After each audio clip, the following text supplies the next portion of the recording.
I hunted for 9 shiny Eevee. That's enough shiny Pokemon for every single Eevee evolution. But here's the catch. Every single hour I spent hunting, I released one back into the wild, and I was going to keep hunting until I had all 9. This challenge is like nothing I've ever done before. I had lucky moments, heartbreaks, and shiny fails. Hope you enjoy this shiny Eevee marathon.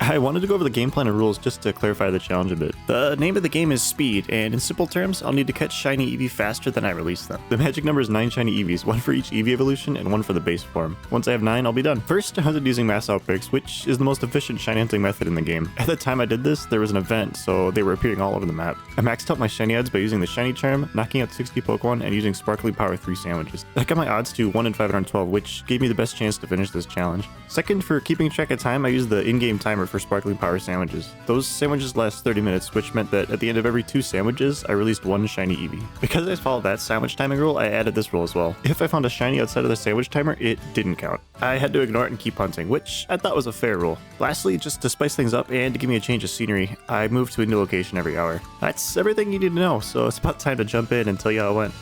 The first hour of hunting was rough, I'll be upfront. The area I picked had a lot of other normal type Pokemon that could spawn, which reduced the number of Eevees I could see, which definitely slowed me down. Meowth was one of those normal Pokemon, and it looked a lot like a shiny Eevee if you weren't paying attention. Another thing that looked a lot like a shiny Eevee was these white flowers that were everywhere. I definitely did a couple double takes on these. To top things off, the fastest way I was able to hunt in this area was by resetting spawns by opening and closing picnics. This can be a fast way to reset spawns, but it's not the fastest, and I'll show that later in the video. Despite all the downsides, I found my first shiny Eevee at the end of my first 30-minute sandwich. By the way, I gave each Eevee I found a nickname. I figured it'd make things more special and make it hit harder when I decide to release them. This guy's name is Chopper, simply because he's on the chopping block. At this point, if I don't find another Eevee, I'll be forced to release him because he's the only shiny Eevee I have. I've got one more 30-minute sandwich, so I need to find something, otherwise this entire hour would be a waste. I did what I had to do and I actually found something, though I think I got a bit too worried about speed and made a big mistake. I got so used to opening and closing picnics that instead of saving when I saw this shiny, I actually opened up a picnic and I lost him forever. I don't know about you, but when I do something super repetitive, I like to start speedrunning and see how fast I can get. It's a great skill usually, and it's helped me get through a lot of things, but other times it leads to silly mistakes like that. That mistake was rough because that's the last shiny Eevee I saw before my sandwich timer ran out. I think I doomed Chopper by giving him that nickname. At the end of the hour, I only managed to catch 1 shiny, which means that I'll have to release Chopper. Sorry buddy, it was nice knowing you.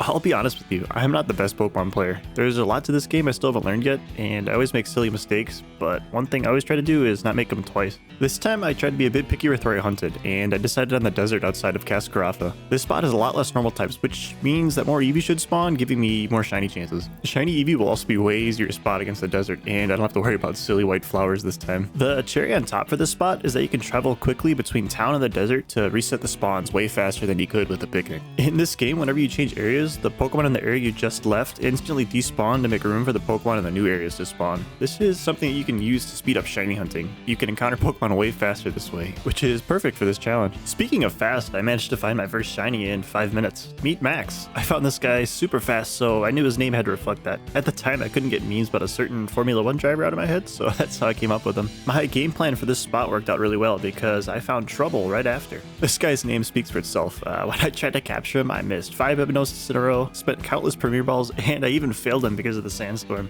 This time around, I learned from my mistakes and saved before I encountered him, but he caused me so much trouble I named him after that. By the way, when you restart your game, you lose all the sandwich powers you had, so I decided from here on out, if I fail a shiny and I restart my game for it, I'll have to forfeit the remainder of my sandwich power timer. So in this case, because I restarted my game to catch Trouble, that's the end of my first sandwich, leaving me with 1 more sandwich before I have to release a shiny. I wasn't too worried this hour because I was having really good luck. Almost too good luck. In the time I spent between sandwiches, I actually managed to find another shiny, but per the rules, I can't catch him because it's outside of a sandwich timer. I decided to have him despawn with the rest of the Eevee. I'm gonna blame Trouble for this one. The second sandwich wasn't as productive as the first, but I still managed to find 1 more shiny. This one's name is Cinco. At the time I nicknamed him, I thought this was the 5th shiny I encountered, but it turns out he's the 6th, and this is the 4th capture I've had, so I don't know what I was thinking when I named him. This was a good hour though. I managed to get 3 shinies, and being able to find shinies faster than I release them is the name of the game. I do have to decide who to release though, and as much as it would satisfy me to release Trouble, I decided to let the choice be random. I put all their names into a wheel and let fate decide. Still hoping the wheel shows Trouble though.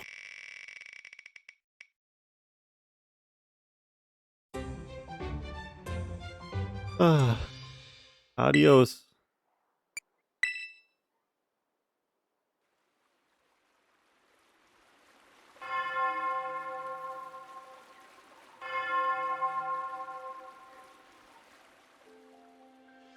So the last hour was productive, and at this point I have 2 shiny Pokemon. We're looking for 7 more to be done. This time around, I decided to travel to Kitakami to hunt. There was a spot just next to Mosby Town by the Apple Hills where you could respawn Pokemon just like in the desert. Because it was similar, I was hoping for the same success, but that didn't happen. This hour went way worse, and I only ended up with 1 shiny. As I was trying to catch this shiny, there was something I realized about the Pokemon in this region. These guys are high level. That means they'll be way harder to catch, and they'll have access to more powerful moves. Even moves that inflict recoil damage. I was smart enough to save, but that meant that I forfeited the entire remainder of my first sandwich, and that second sandwich got me nothing. When I finally caught him, I named him after someone who left a comment saying to remember him as my 145th subscriber when I became famous, so this Eevee is named after him in honor. By the way, if you made it this far, you should consider subscribing too. I plan to keep making shiny hunt content like this, and I got a few ideas cooking up for some interesting hunts in the future. At the time of recording this video, only 0.2% of viewers are subscribed, so if you want to join an elite team of shiny hunters and get in early, consider subscribing. I might nickname some shinies after you, or there may be some giveaways in the future. Who knows? Back to the challenge, I had a problem I needed to solve. I only managed to find Ben that hour, which means I have to release one of my 3 shinies. Remember, the name of the game is to catch shinies as fast as I release them, and I didn't do that this hour. It's almost like I just wasted it. I've got 3 options here. I could choose Max, my favorite because he was named after a meme, Ben, who I want to keep because he's a loyal subscriber, and Trouble, who... actually, I just want to release him. But in the interest of fairness, I decided to spin the wheel to let fate decide. Okay, so confession time. I don't want to let Ben go, as he represents a loyal subscriber who asked me to remember him. What message would that send if I released him in a video? I decided to give the wheel a second chance, but this time if Ben gets selected, that's it. There's no more do-overs. Oh boy. Well, at least Ben will live on through the video. Sorry, Ben. Hope you accept my apology.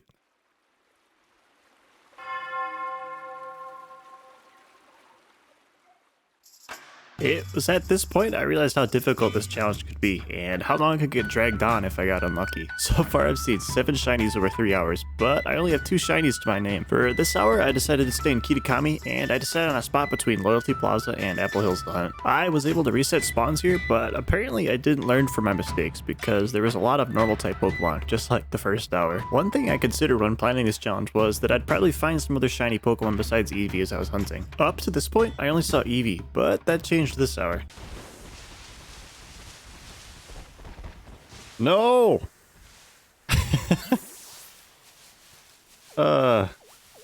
Unfortunately for Centred here, I have a new rule about shinies that appear that are not the ones I'm actively hunting for. This may upset some people, but I don't catch them. I either let them go or I feint them. I feel like shiny hunting isn't just about the Pokemon, but it's about the time, effort, and story that that Pokemon represents. So finding a random shiny doesn't feel as special as it used to. When I look back on my shiny collection, I want to be able to remember what the stories these Pokemon represent are, not just see them as a Pokemon in a box. While you ponder that deep Pokemon philosophy, here's a clip of me feinting a second shiny Centred. I found that one at the end of my first sandwich, and as I started the second one, I started to think this area was cursed. I managed to find 2 shinies, which is great, but they're the wrong ones. At this point, with the timer running down, all I could think about was how am I possibly going to get ahead in this challenge. For some time now, it's felt like whatever I find, I just end up releasing. At some point, I need to consistently catch 2 shinies every hour, which I've consistently failed to do. If I don't find something soon, I'll be down to 1 shiny Pokemon at the end of this hour. I find this was a pretty brutal feeling, shiny hunting at our time crunch, and knowing that your hard work might just go out the window. I was feeling pretty miserable, but I managed to find this guy in the last 5 minutes. Oh, thank you. Oh, I'm not even gonna save at this point. Oh. To say I was relieved to find this guy was an understatement. This single shiny is gonna save the life of at least one of the others, or be sacrificed himself, so I decided to name him Mercy. I probably should have saved that name though, because in the literal last minute of my sandwich, I found this guy. 50 seconds left. My man. My man. This guy was a literal buzzer beater, and by showing up when he did, he changed the story of this hour from depression to a step towards finishing this challenge. And as such, I named him Buzz, because he's a buzzer beater. It's kind of funny how quickly the mood changed from despair to joy.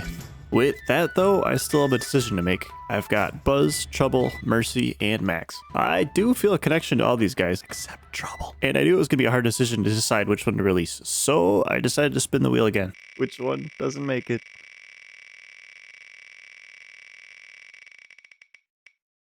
I kind of liked Buzz. This one hurts. Sorry, Buzz. I'll never forget your sacrifice. Because you left the party, the others will get to fight on.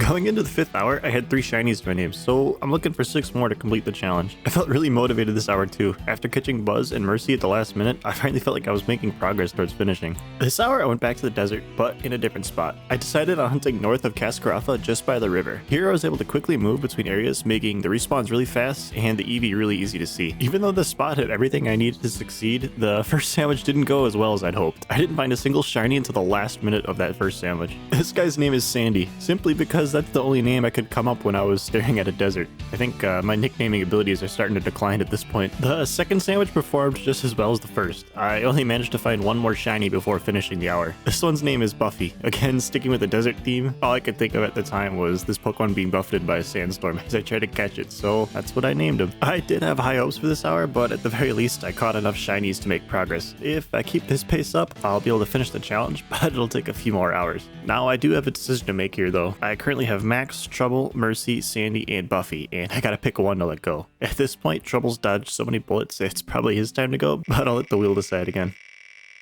I don't want it to be Max. No, no, no, no, no. He was my favorite. This one hurt. Max, for whatever reason, was the most important Eevee of the bunch to me. It really hurt to let him go, and I don't know if it's just because he was named after a meme or what.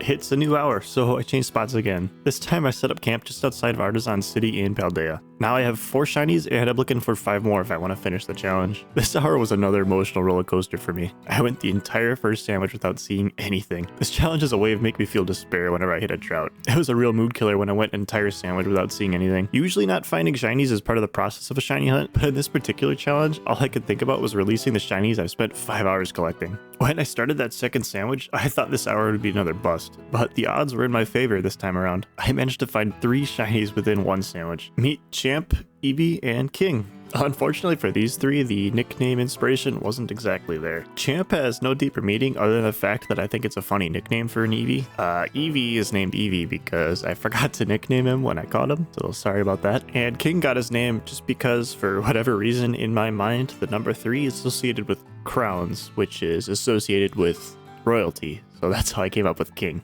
This ended up being a good hour. Even though it had a rough start, I don't think I've ever found that many shiny Pokemon within one sandwich, so I was feeling pretty good until I realized I had to release one. At this point, I was pretty sick of the wheel, so I decided to come up with another way to make the hard decision. Typically, when I shiny hunt, I watch TV shows, other YouTube videos, or streamers to help pass the time. The thought occurred to me then, why not have someone else make the hard decision for me? At the time, I was watching Eevee on Twitch, whose name coincidentally matches our shiny hunt target. I numbered my Pokemon 1 through 7 in my box and asked her to pick a random number without any further context. Eevee chose number 6, the nicknameless Eevee, so that's the one that goes. Sorry, buddy.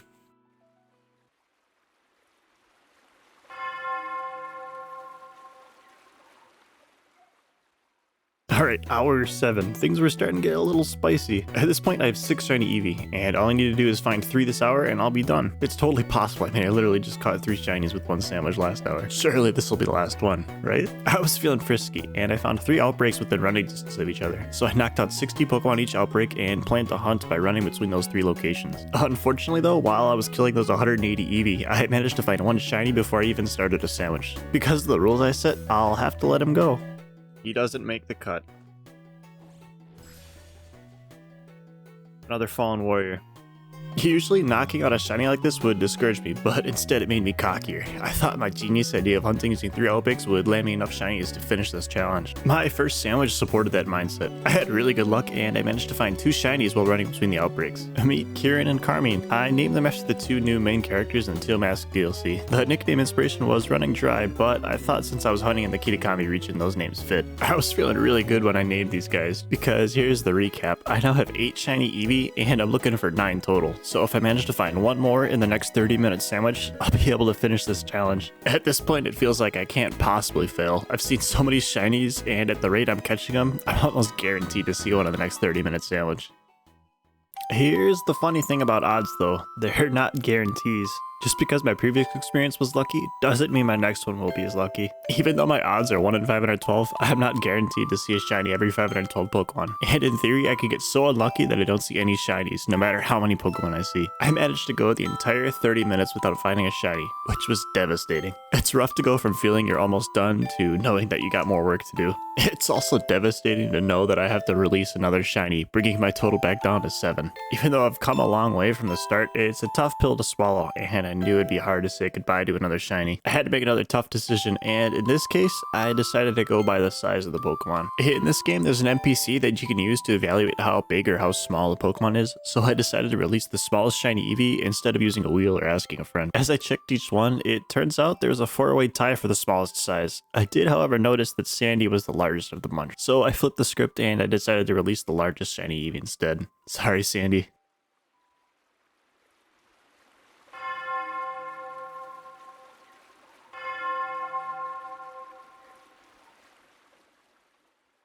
So this is the hour I'm hoping to finish the challenge in. I currently have 7 Eevee, so if I find 2 more, I'll be done. I was a bit nervous though, because I just spent half an hour with no shinies, and I'm getting pretty tired of releasing shiny Pokemon. At this point, I was pretty burnt out from shiny Eevee hunting, and I was determined to make this hour the last. I decided to hunt in the Wistful Fields in Kitakami, and I went for another multi-outbreak, this time bouncing between the 2 of them, hoping to see a good number of Eevee quickly. I was pretty anxious as I was hunting, and I worried that the drought would continue, but I managed to find 1 shiny on the first sandwich. This one's name is Snowflake. There's no clever trick to this name, I just knew that I wanted to have a shiny Eevee named Snowflake, and I felt pretty confident that this would be my last hour and I wouldn't have to release it. Fingers crossed that mentality doesn't come back to bite me. Snowflake was the only shiny I found during the first sandwich, so just to set the stage, this is where I'm at. I need to find 1 more shiny Eevee within 30 minutes. I'll either be done with this challenge, or I'll have to release one of my 8 shinies and hunt even longer. Looking back, I must have had some trauma from the last hour, because I was super worried. I should have been so nervous though, because I ended up finding a shiny just after I started that second sandwich. Yes! Yes! I had a panic attack there for a second. The last thing to do was to catch it without failing. That's pretty easy, right? I've accidentally despawned Eevee with picnics, had Eevees faint due to weather conditions, and have had failed attempts due to recoil damage. All I gotta do is catch this guy, and the challenge is done. There's no possible chance I'll fail this after everything I've learned so far. Yeah, don't worry, I caught him. I was just trying to build a bit of suspense. This guy's name is Finn, appropriately named after being the last shiny Eevee. For those of you keeping up at home, I've seen 18 shiny Eevee over almost 8 hours of shiny hunting. Of those 18, I caught 16 of them. And to top it all off, I've released 7 shiny Eevee, failed 2 shiny Eevees, and even knocked out 2 shiny Sentret along the way. It was a long and wild ride, but to say I'm relieved is an understatement. It's time to evolve all these guys, and while these clips are playing, please like and subscribe. This is my first time making a long form video with a story and a challenge, and while it's not perfect, I'm pretty proud of how it turned out. There's definitely more to come, so thanks to those of you that made it this far.